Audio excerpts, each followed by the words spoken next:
Ma vocation est née d'abord dans ma famille.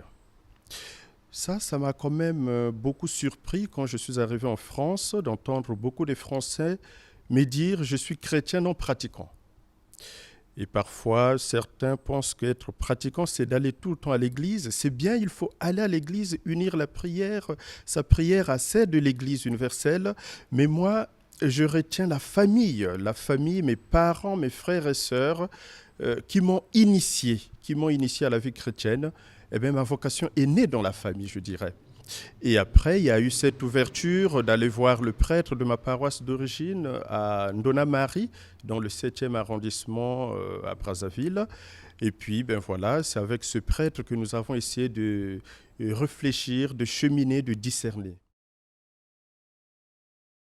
C'est l'ouverture des prêtres du conseil du séminaire qui essayait de prendre chacun là où il est, avec ce qu'il est.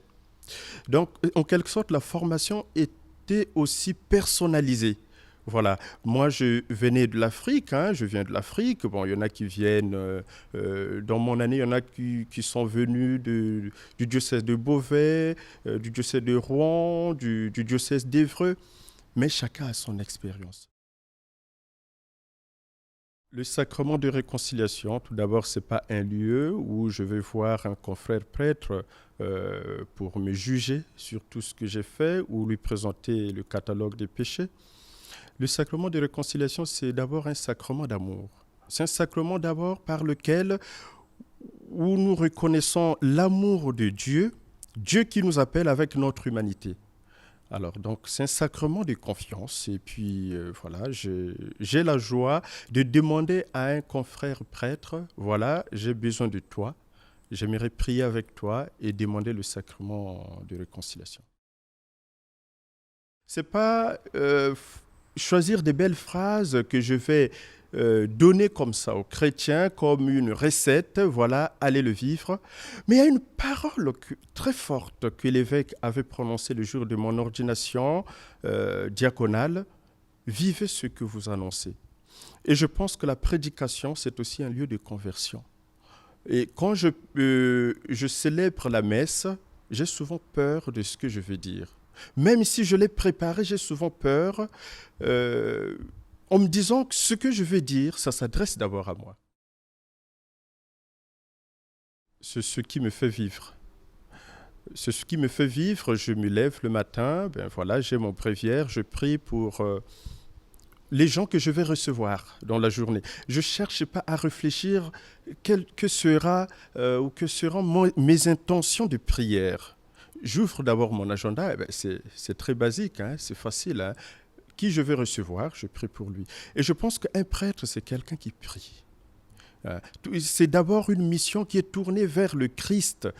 Et cette prière me donne la force.